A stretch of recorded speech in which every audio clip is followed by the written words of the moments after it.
Oh yeah.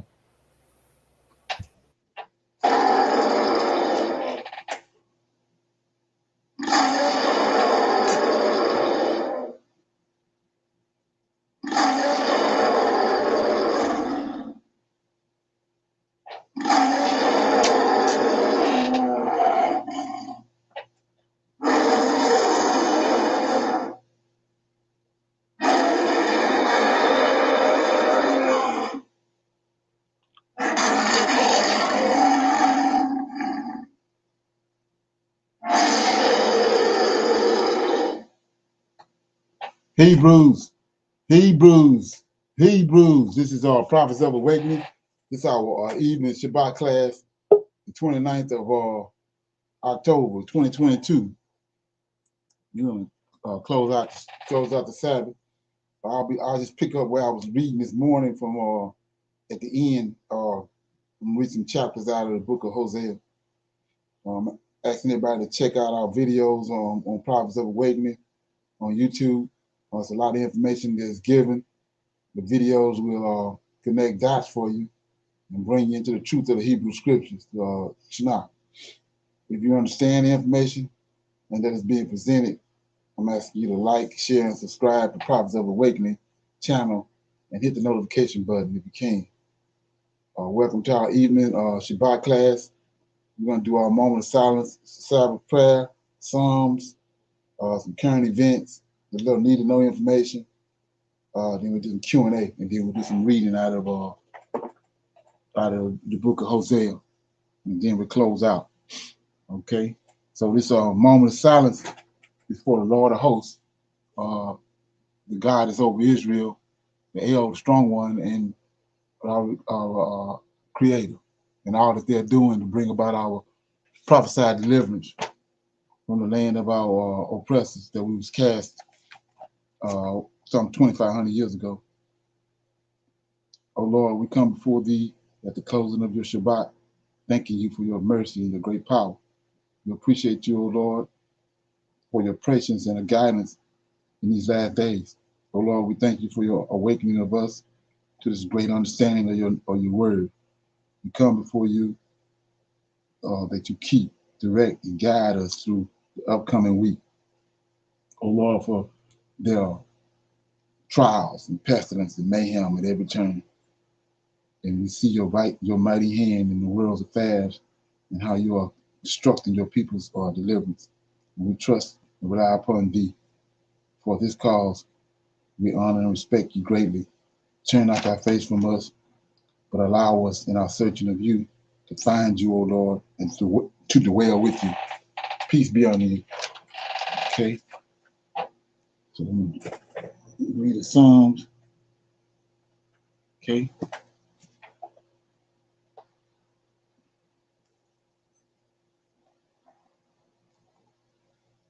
I'm going to read Psalm 92.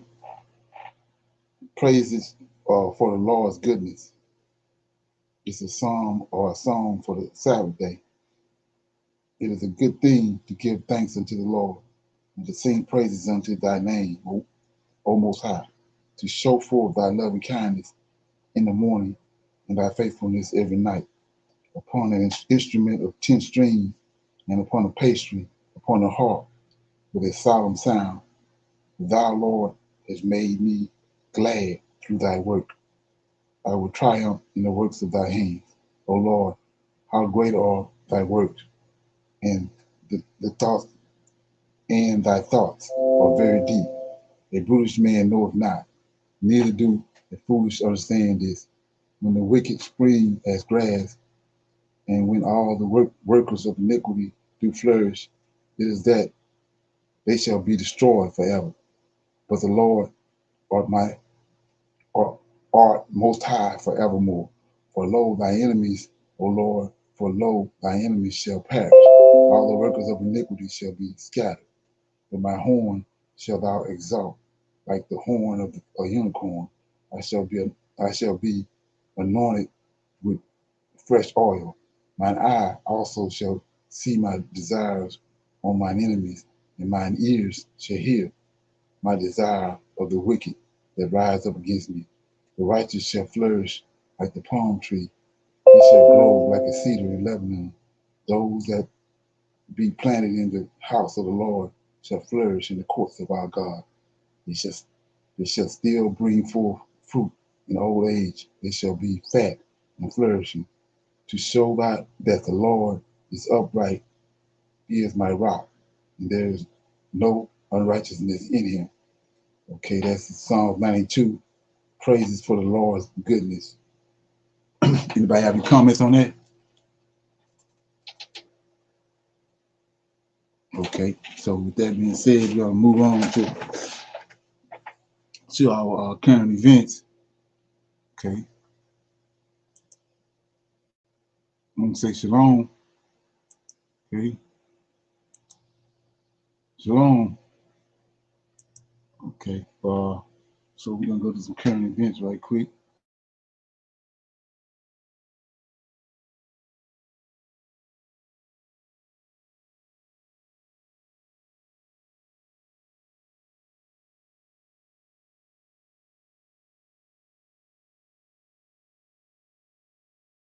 Government of peddling false claims after Moscow said UK forces helped with a drone attack on Russian fleets near the Crimean port of Sevastopol. Russian authorities say one warship was damaged in the attack overnight. Ukraine has not yet acknowledged the incident. They also claimed that British forces were involved in the explosions which damaged the Nord Stream gas pipelines last month. Responding to all the claims, the MOD said Moscow was resorting to invented stories to detract from their disastrous handling of the illegal invasion of Ukraine. And our correspondent in Kiev, Hugo Bechega, has more on that attack on Sevastopol.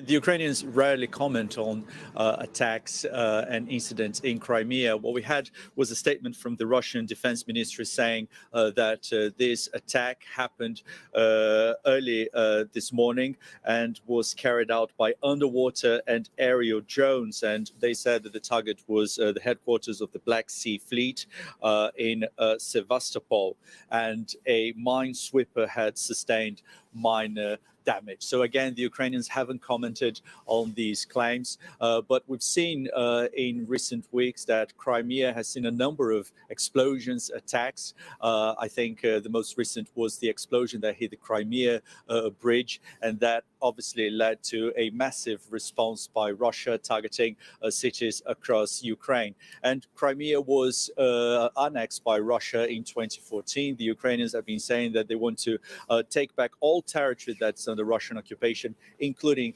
Crimea, which has special significance for President Putin. Well, Russia.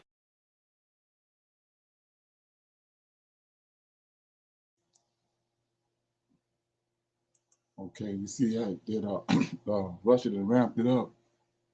Yeah, and he's looking good for Ukraine.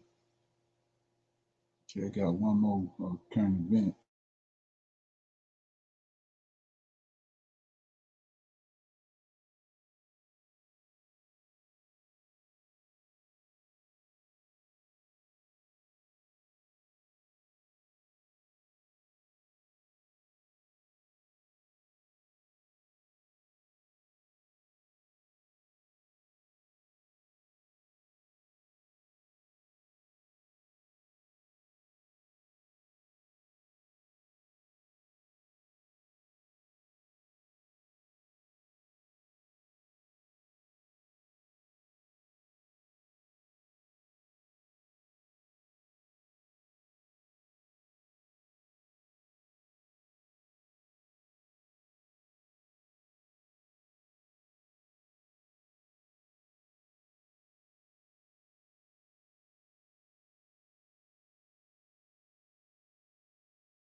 President Vladimir Putin spoke as Russia launched its annual nuclear exercises. He once again accused Ukraine of planning a dirty bomb attack on its own territory, but insisted Russia posed no nuclear threat. We don't need a nuclear strike on Ukraine. There is no point, either military or political. We are certainly concerned about escalation. In Washington today, Defense Secretary Lloyd Austin warned Russia any nuclear attack on Ukraine would trigger consequences. If this happened, we have been very clear from the very beginning that you would see a very significant response from the international community. Austin unveiled what he called the department's North Star, the National Defense Strategy, as well as the Nuclear Posture Review and the Missile Defense Review.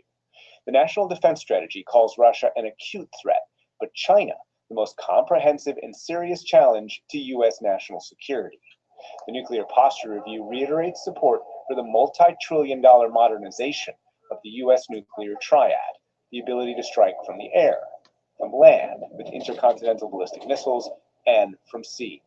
But it canceled a nuclear-armed sea-launched cruise missile reinstituted by the Trump administration.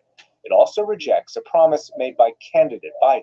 There is no first peace document that we should be pushing. For years, Biden has believed the U.S. should abandon historic ambiguity and pledge not to use nuclear weapons first. But the Nuclear Posture Review says that would have created an unacceptable level of risk in light of the range of non-nuclear capabilities being developed and fielded by competitors. The review acknowledges Russia's battlefield nuclear weapons and warns that Russia could use these forces to try to win a war on its periphery or avoid defeat if it was in danger of losing a conventional war.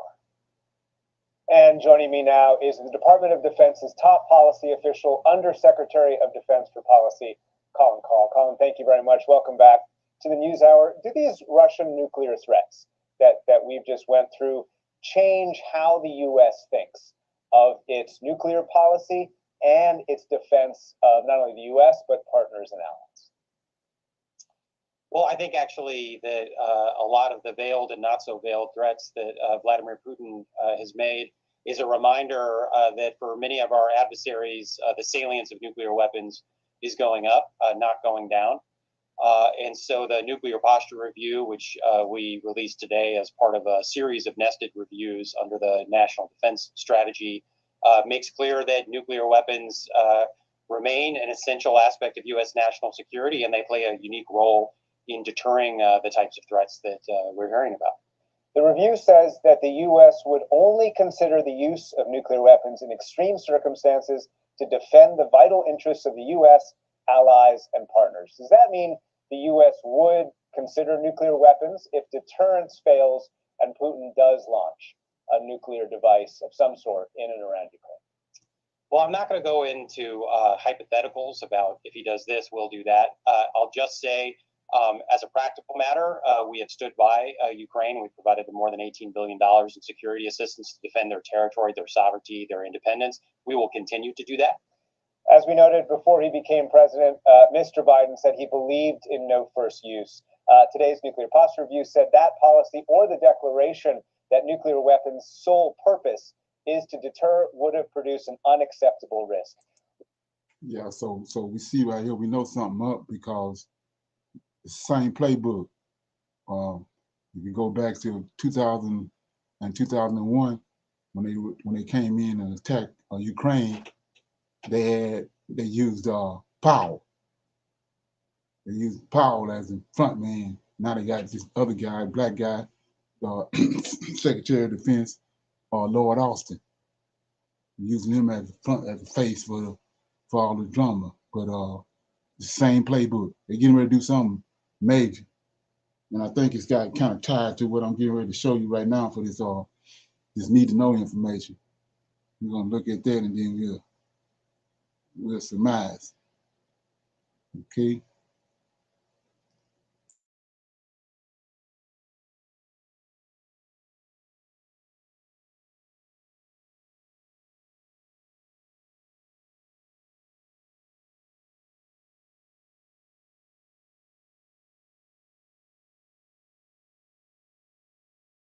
Sun.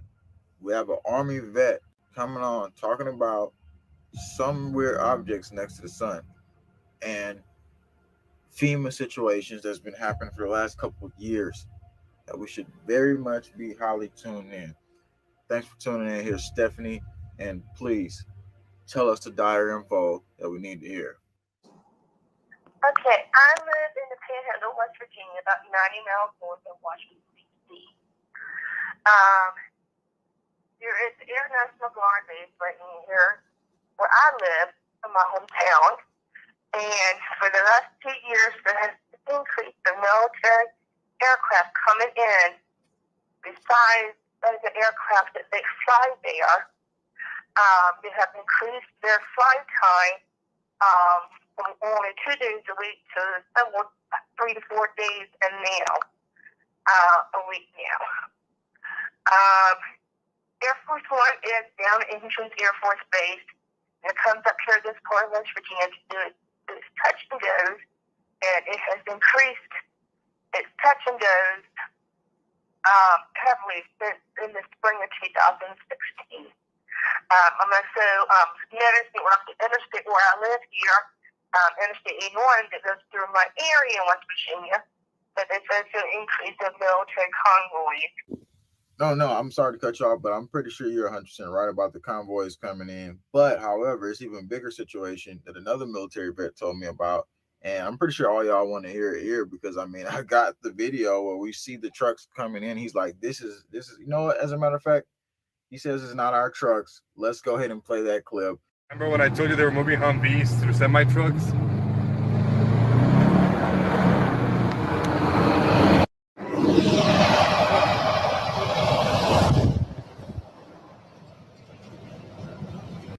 I've seen a little bit of transcript we talked about. He said, no, these look like white. Ours were green or tan. That's what I found strange. All three of them had the logo. The trucking company was a Road Warriors. So, and I had asked him, was that U.S. military Humvees? And that was the information he was saying. He said the company logo, he looked it up and it looked fake. So we already got the Chinese police station in America, just like literally in New York. And I'm pretty sure everybody wants more insight on what's going on. Like, just what do you think is happening here? I do believe their military is prepping for something coming big.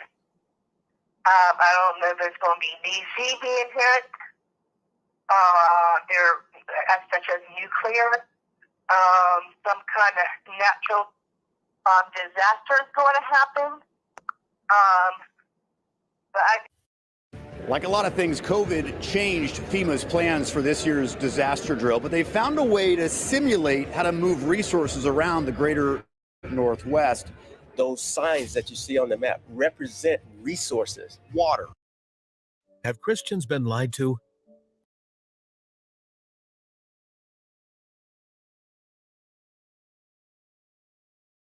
Water, food, rescuers.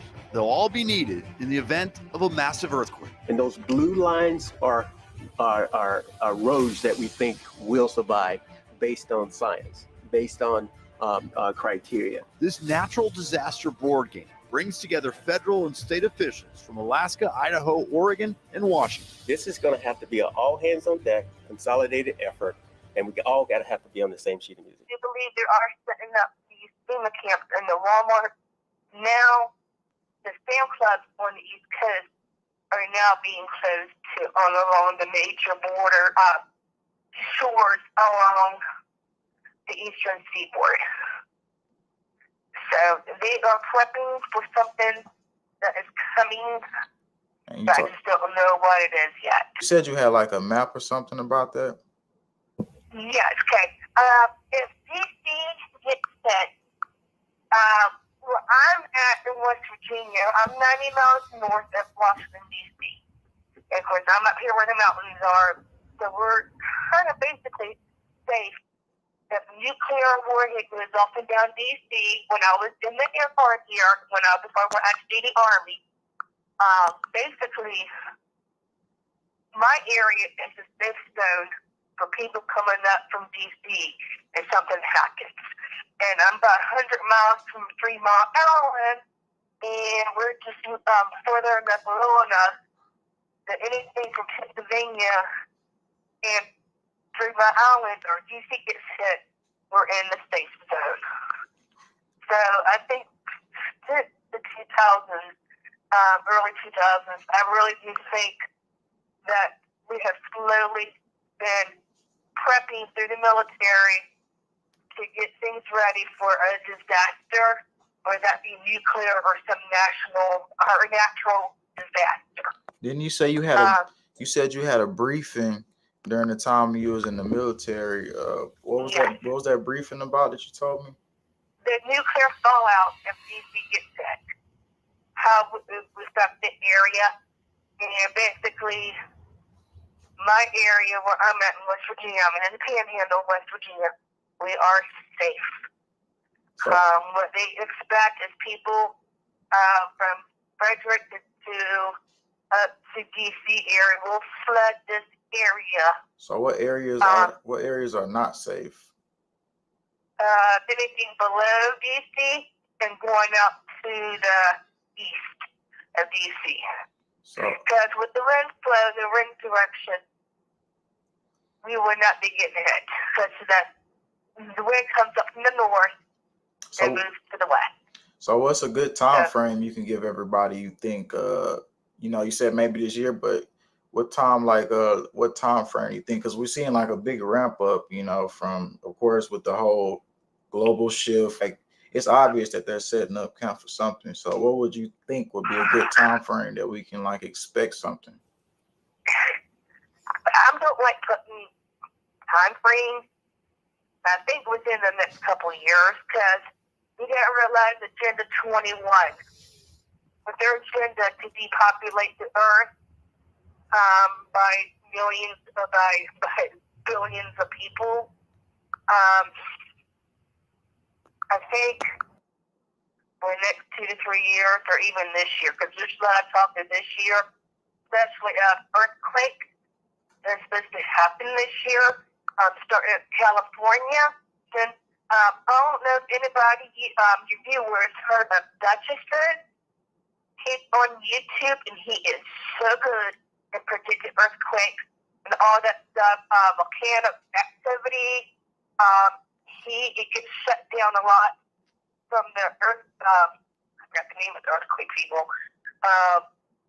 He gets shut down a lot and shut down all the time when he's broadcasting the truth. He has a 3D model, and he is like 99.9% on point of earthquakes, how it's going to affect the region, it's going to travel out to a certain part of the world, and what's going to happen next.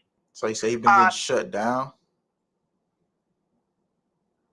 He has a live stream 24/7, propped up the deficit because he is excellent. He does 24-hour live stream of all the earthquakes and volcanic activity throughout the whole world.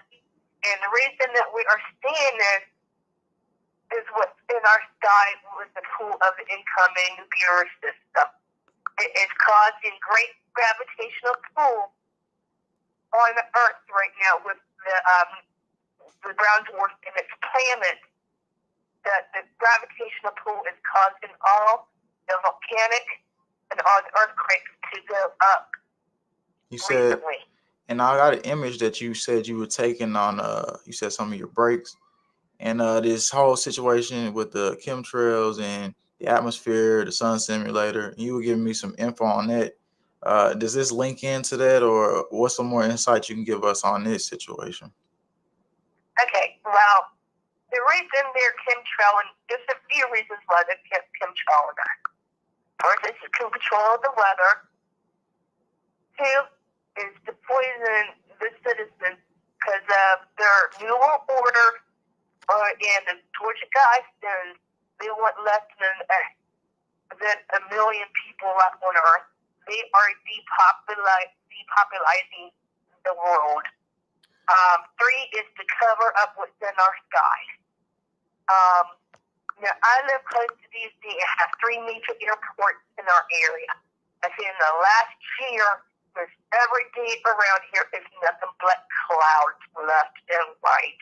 And you can see the chemtrails in the sky. What about these purple-looking dots that I'm seeing on your image right here? The purple above the sun? Yeah. It's like is an image you showed. The white dot. It was and the red haze.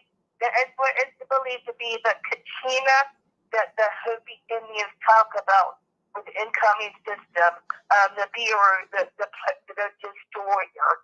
they talk about the thing in the book of the Bible. Okay, so you notice how she was talking about how that where she located at is up in the high mountains up in West Virginia, in that area. And I showed you about a month or so ago, they already had built a second White House up in the Ozarks. It's right there on, you can Google it. But so you say what's going on? Like I said before, they already got what's going to happen on the money. It's going to be a water event. A tsunami supposed to hit the East Coast. It goes right back to poop with the submarine he got and the nuclear bomb that he has called a Poseidon that's explode under the water. This ain't hard to figure out. Like I said, they had 9/11 on the money, and they had Oklahoma City bombing on the money way before it happened. So the event they setting up now is the one that's on the money. It's on the money, showing you where a nuclear device is going to be exploded in the Atlantic Ocean, and it's going to cause 500 feet, 600 feet tidal waves to hit the East Coast. That's what they're setting up for. So like I said before, all I'm doing is putting the information out there. You can let it firmate, or you can check it out. Go to Google and check it out. It's right there. It's right there. And once you peep it out, you can see the direction they're going in. Okay. So anybody got any comments on that or something they want to add to it? Some information they might have pertaining to that? They want to share? I know, she mentioned a lot of things that, I'm not familiar with, like brown dwarf and pole shifting and the three sun shift and things like that. So I want to really look that up and find out more about that, because a lot of times they talk about things that, we are really not apt on. So it's just information like that I want to become familiar with, because Brother Leonard, help me out here. Isn't Horus some kind of way tied to the red sun when they talk about red sun? But let's go back to those. It's a tribe over there in Africa. They call it can't think of the name of them, but anyway, they said that when people interview them, they said that they didn't ascend from America, from the earth. They're ascending from this place, what she was talking about. But it go to find out, if you want to find out what she's talking about and deal with those different phrases that she was making, it's Nibiru. The purpose, the round spot, the dot that he was saying, she says Nibiru. And so you go back and track it to Egypt. And the Egyptians said that, which was tied to Akhenaten, the reason why he left Egypt, went out in the middle of the desert and built that whole new city and turned the whole Egyptian civilization upside down, because he said every 265 years, this planet called Nibiru comes around. You come in contact with the earth, and on this planet is these serpentine beings, and they from they the story is that they look just like these predators. And all that's coming from those predator series is what that is. So they're saying that this Nibiru planet comes around every 265 years, and they come and they visit. They come and visit the earth.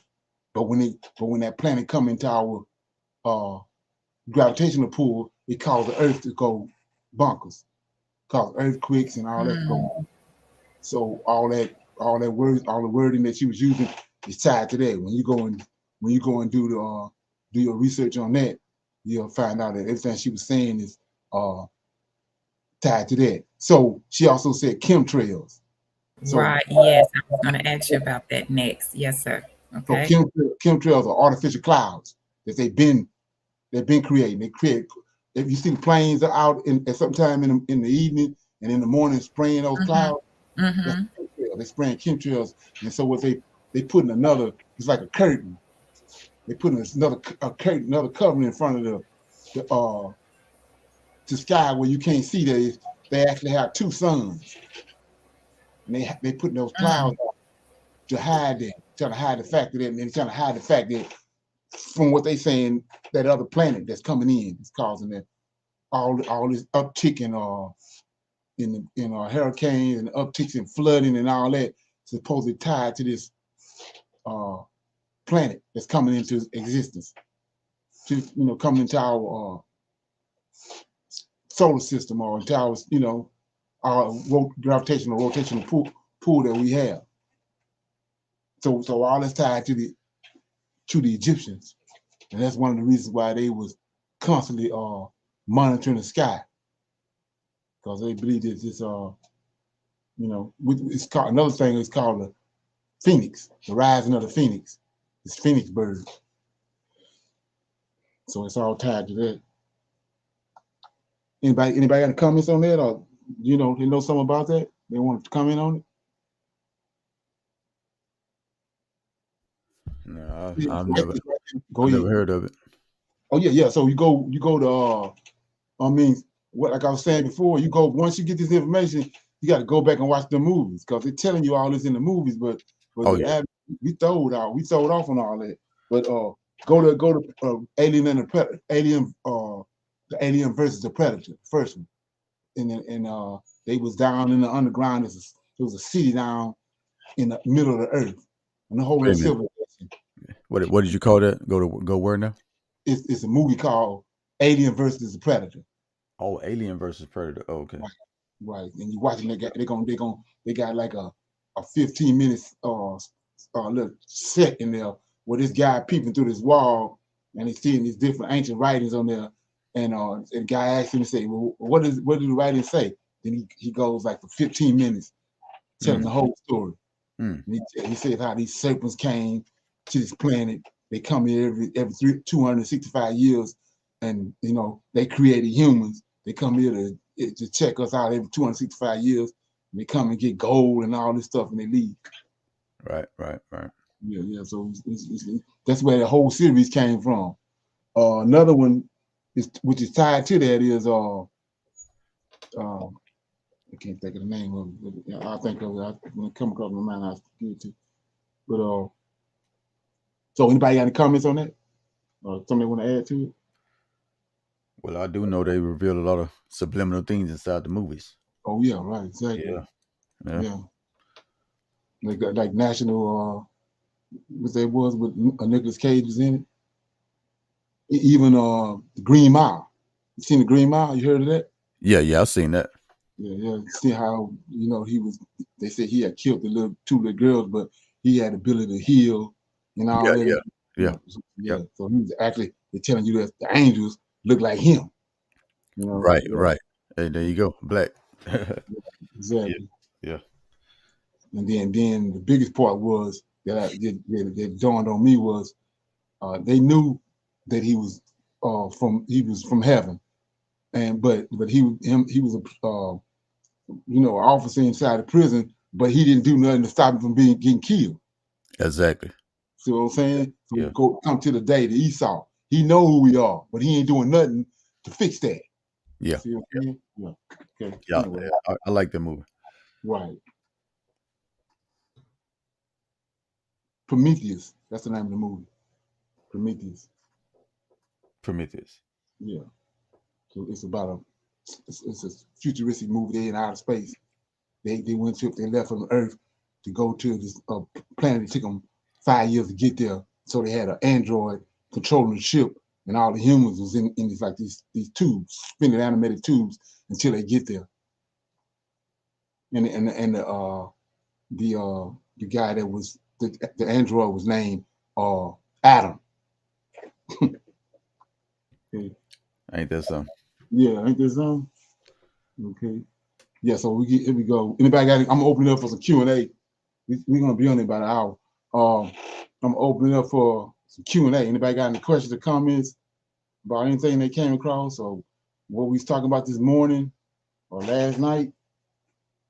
You want to get some clarity on? Everybody good on that? Okay, I'm gonna play this right here, and then I'm gonna read out of the book of Hosea. I read 2 chapters this morning.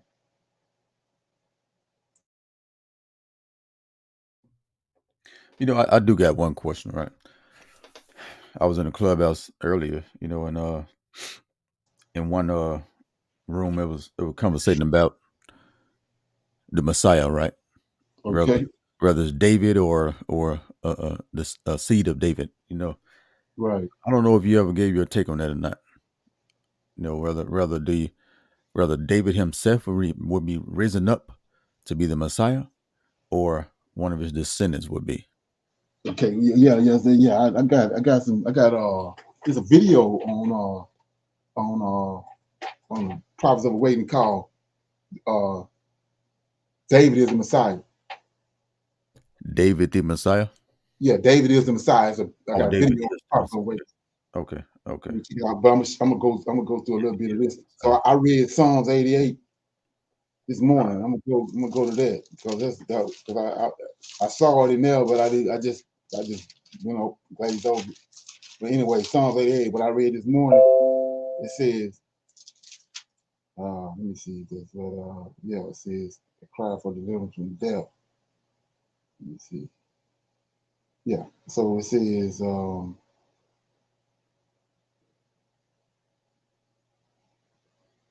start at verse 8. Thou hast put away mine acquaintance far from me, and thou hast made me an abomination unto thee. I am shut up, and I cannot come forth. Mine eyes mourn by reason of affliction.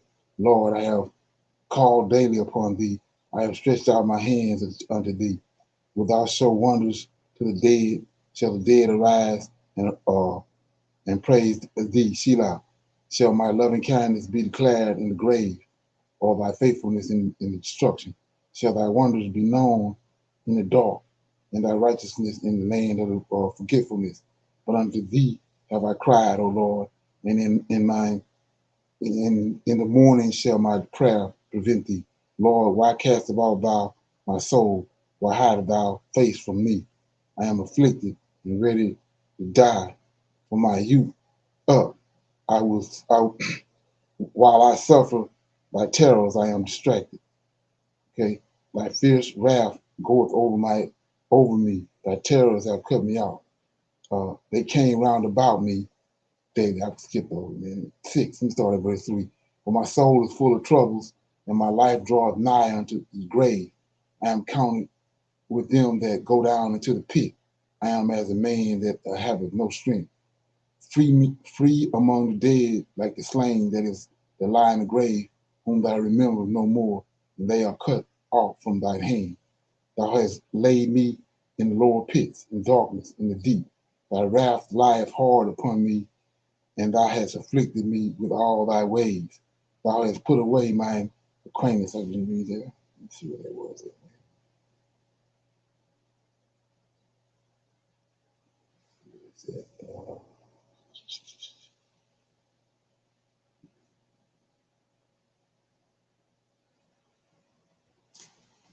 Okay. What song was it I read this morning? Can somebody remember? I think that was this morning I read that song. I'm getting it all, crossing it all together. It wasn't Psalm 55, it wasn't. Let me see.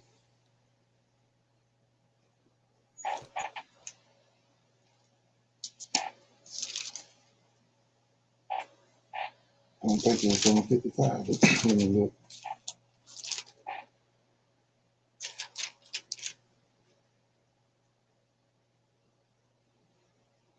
No, it wasn't that one. Okay. Yeah. Anyway, what it said was that you had promised. It was David talking. It was a psalm of David, and he in so many words he said that you promised me that your horn, your anointed, that you would redeem me in the latter days. So if you go to Psalms 132, there's another precept to go along with that. It's Psalms 132, and it says what it's about is the covenant he got with David. He got promises with David.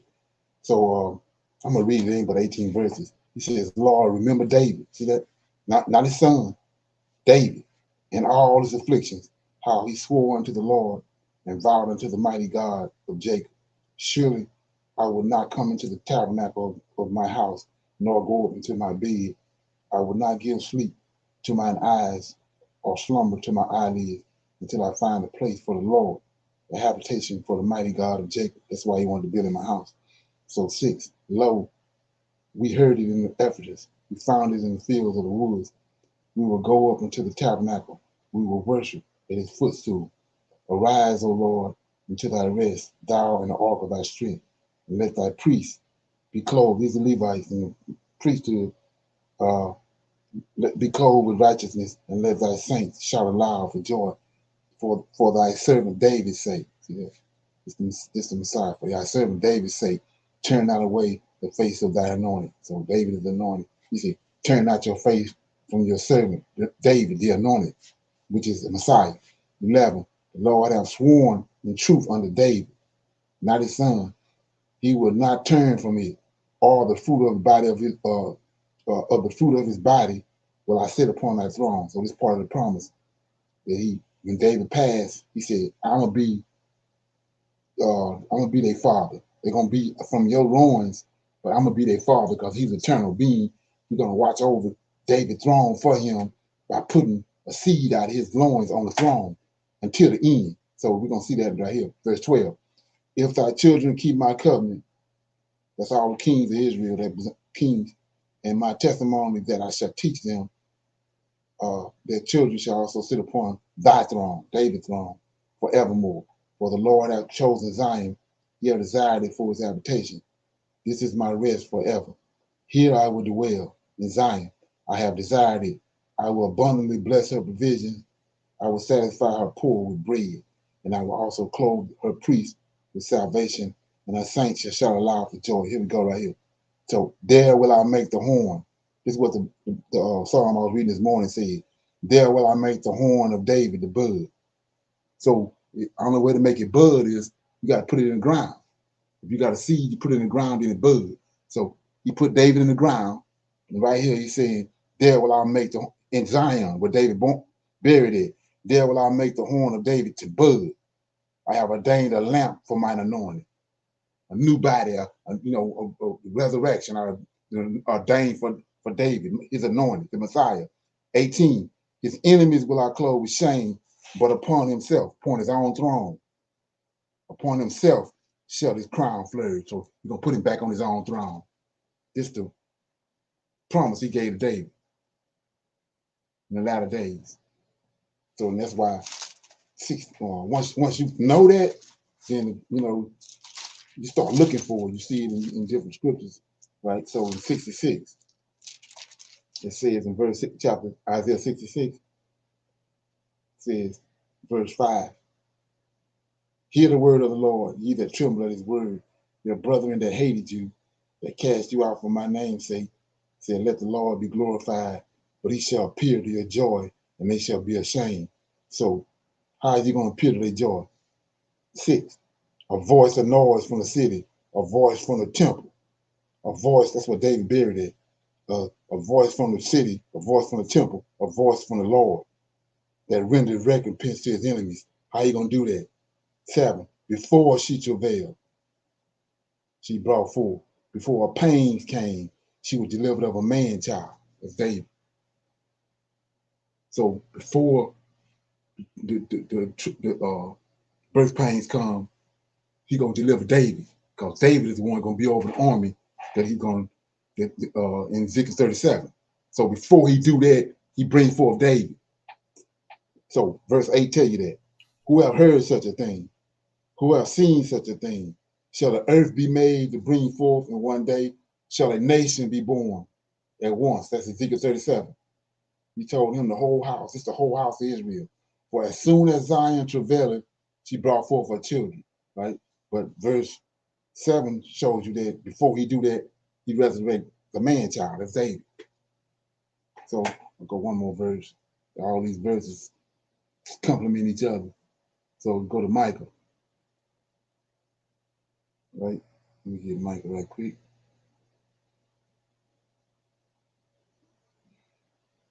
Micah.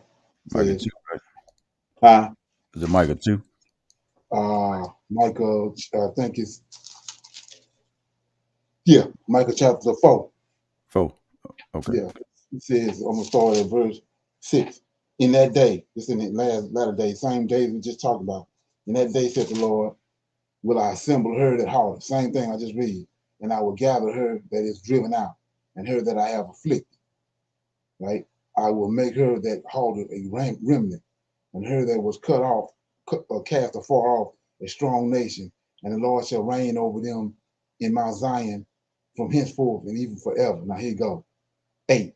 And thou, O tower of the flock, the stronghold of the daughter of Zion, unto thee shall it come, even the first dominion. That's David, right? The kingdom shall come to the daughter of Zion.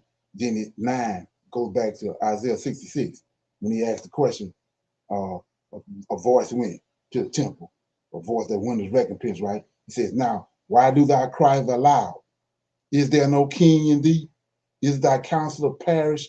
For pains have taken hold of thee as a woman in travail.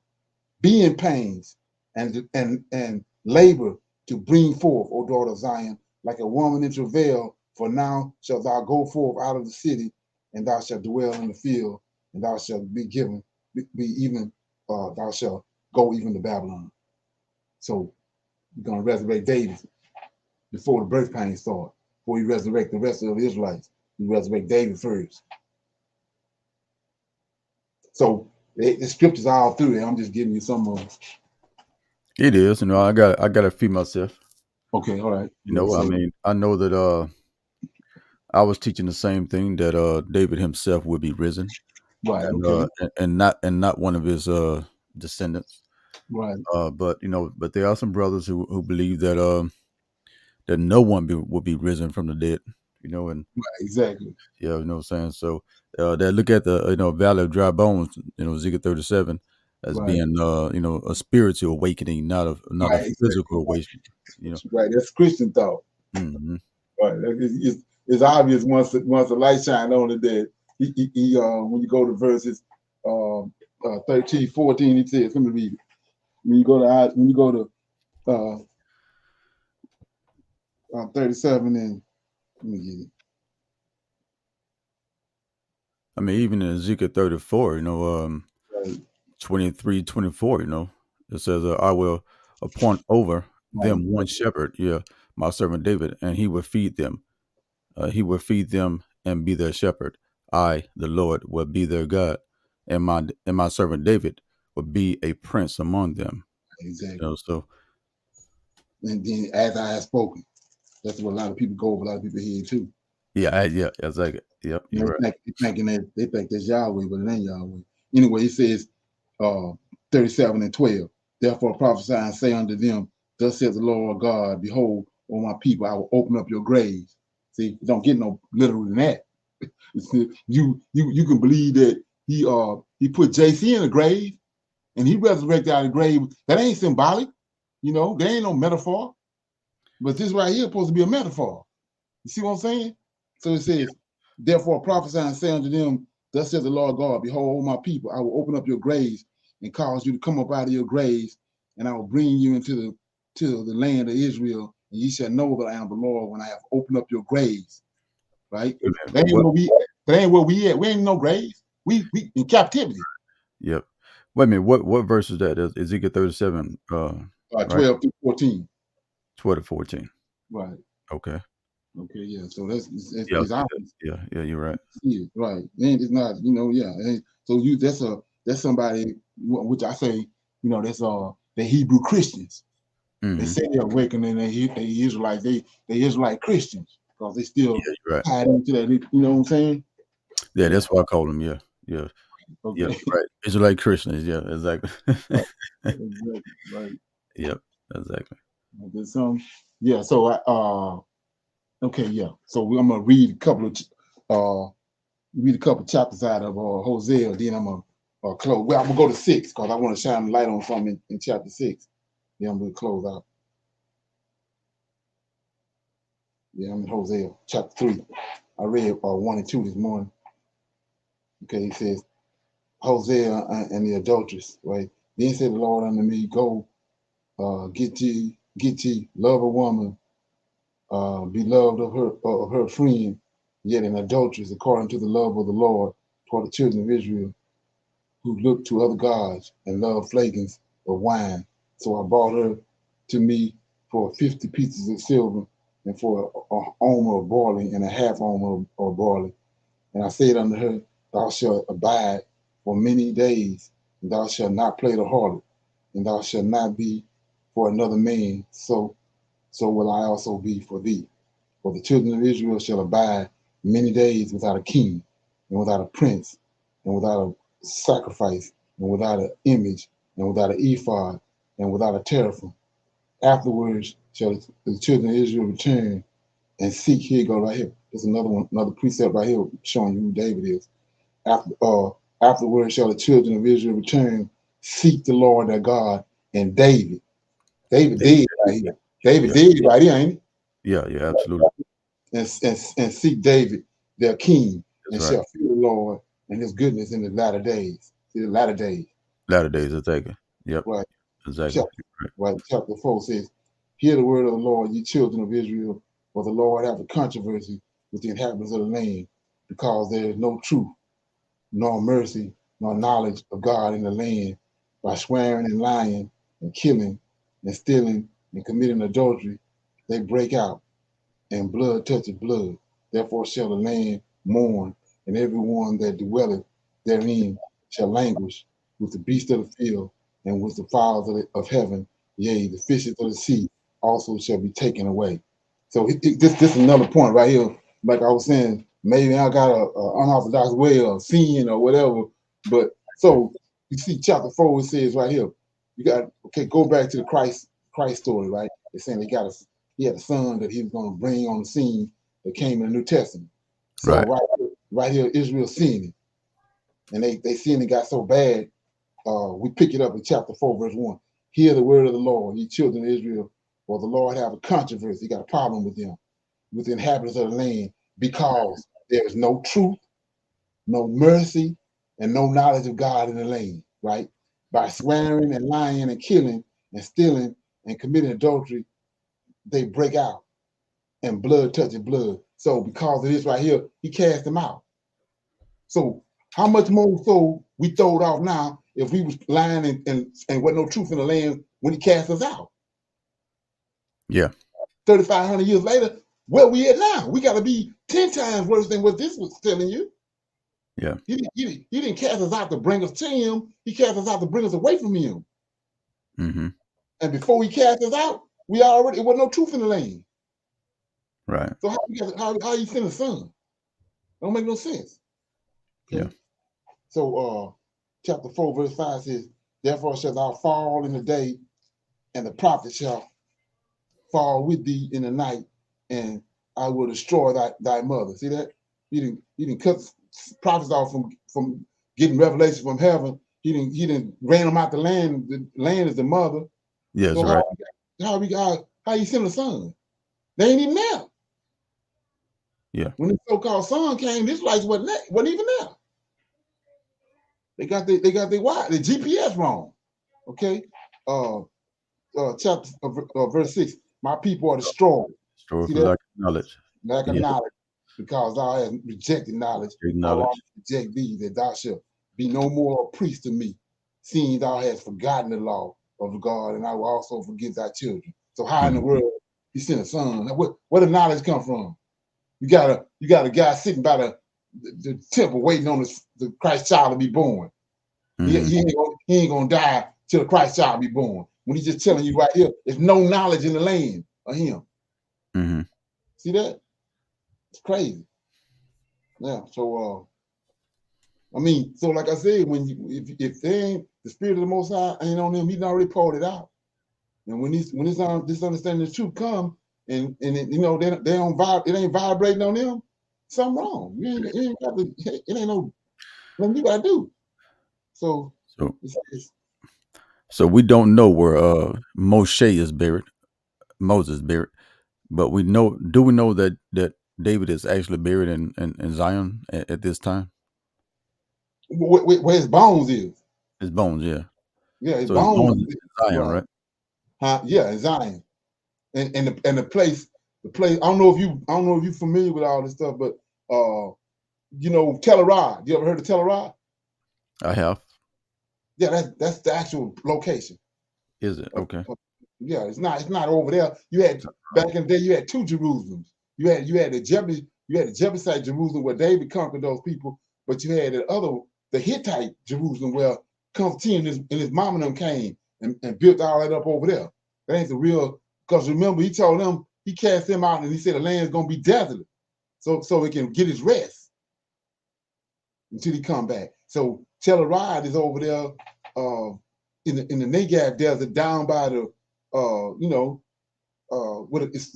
Israel had 7 mountains that were surrounding them. When you go and look at that location in Telluride, that's exactly the location. And then a lot of people don't know that Hadrian had got fed up with those Edomites, the Jews that was in the land, and he came there with like 3 or 4 legions, and they came in and backfilled that whole area and covered it up.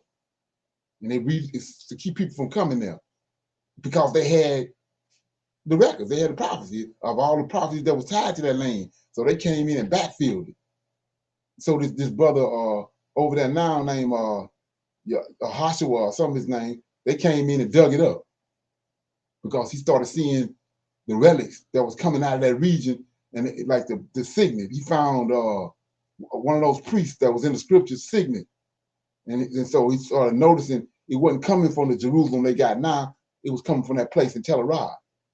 So he went over there and he started investigating it, and they ended up digging up the whole thing. That's how I know how close we are, because it says right here in Zephaniah, right? I read this other day. How close you think we are?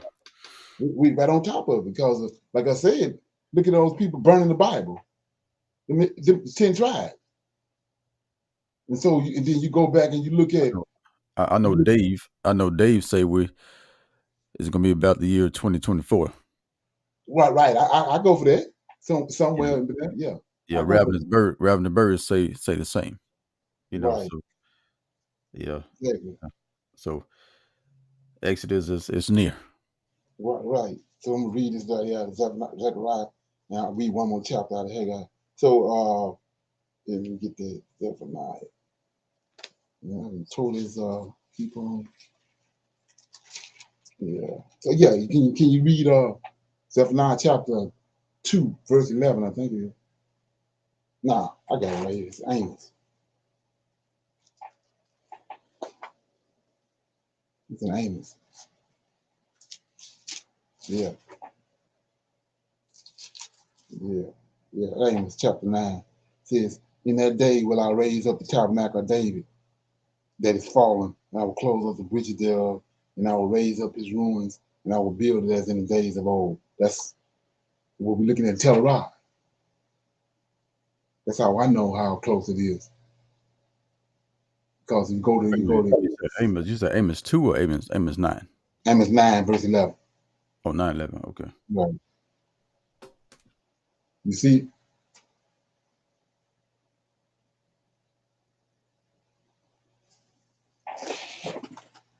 I see it.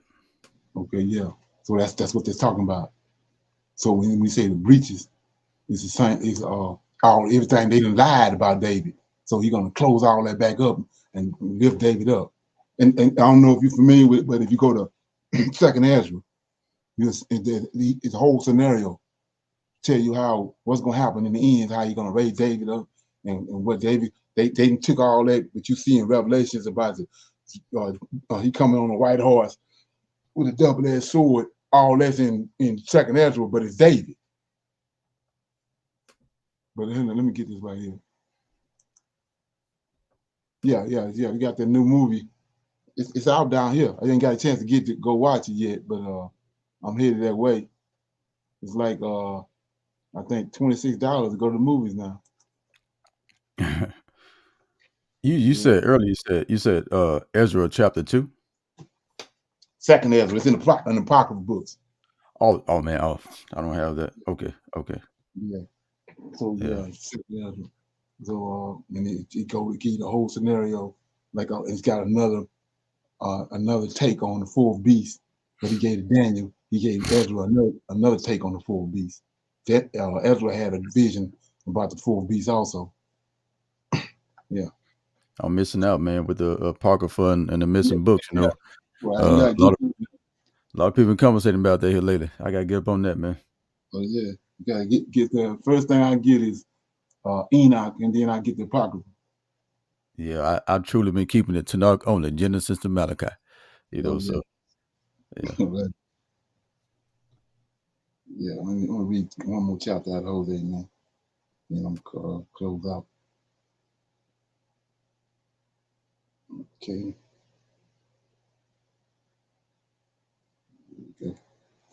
Chapter 4. Read chapter 5. Okay. Now I'll read chapter 6. I want to show you something in there. It says, "Come and let us return." So remember the 3 days. Israel is the sun, not JC. So they took JC and said that 3 days and 3 nights he's going, that's going to be a sign. 3 days and 3 nights in the earth. And then he's going to rise up. But right here we see in Hosea chapter 6, says, "Come, let us return unto the Lord, for he hath torn, and he will heal us. He hath smitten." They take you back to Isaiah 53, who the son is. "He hath smitten, he will bind us up. After 2 days will he revive us. In the 3rd day, he will raise us up, and we shall live in his sight." So 2,000 years. That's all you hear. With JC, 2,000 years ago, 2,000 years ago. So 1 day with the Lord is 1,000 years. So he said right here, I'm going to read it again. "Come, let us return unto the Lord, for he hath torn, he will heal us. He hath smitten, he will blind us, he will bind us up. After 2 days will he revive us. In the 3rd day," that's where we at. We're in the 3rd day. "In the 3rd day, he will raise us up, and we shall live in his sight. Then shall we know, if we follow on to know the Lord. His going forth is prepared as the morning, and he shall come unto us as the rain, as a latter and the former rain." So that's what he told us. He said, "I'm going to hide my face from you, and then you're going to seek me in the latter days and find me." That's where we at. Yeah. In the latter days. Yeah, Hosea 6 is another one of those chapters that some brothers have taken to be a spiritual awakening. Oh yeah, exactly. Of Israel. Yeah. That's what it is. Yeah. Especially when you read it right. Okay. So with that being said, anybody got anything before we close out for the Shabbat? That's it for me, man. I'm tired, man. I've been on Clubhouse all day. Okay. You know, as a matter of fact, you got me hooked on Clubhouse, man. I never been on Clubhouse before you, and I've been enjoying those conversations, man, on Clubhouse every single day. You know, Right. over the last week. Yeah, you can see how lost they is too, right? Yeah, man. You know, every room I go into is a whole different, perspective. So, right. I just listen in, see what our people know, saying or teaching. It's all good. Yeah, I come in here and there. Yeah. You know, but off the time, these guys are stuck on what they teach. You know what I'm saying? Right, so, right. Yeah, the tunnel vision. Yeah. You know. Right. That's another one of them things I was saying that a lot of people they haven't figured out too. See, it's a certain way, certain mannerism that Israelite got. It's DNA. He ain't no drama queen. He ain't no drama. And then you already got a foundation. You know when somebody bring you the truth, you're gonna absorb it and you're gonna appreciate the person that brought it. You ain't gonna get it turn into an antagonist. Yeah. I'm glad you brought what you brought to me to connect some dots for me. I ain't have no problem with it. Yep. You know what I'm saying? I like that. Term you use, connecting dots. Yeah, I like that. Okay. Yeah.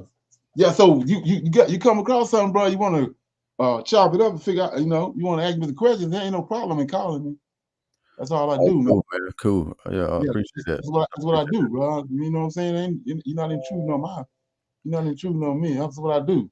Yeah, that's what I tell my cousin. The other guy you invited on Alaga, that's my cousin.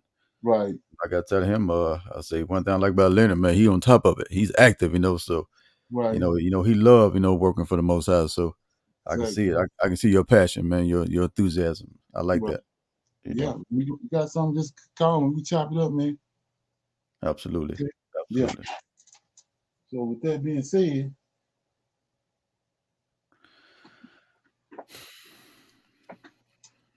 say shalom. Shalom. Enjoy the night. I see everybody on Tuesday for the advanced Bible class at 8 o'clock. Tuesday. Okay. Yeah. Shalom. All right. Until then. All right. Shalom.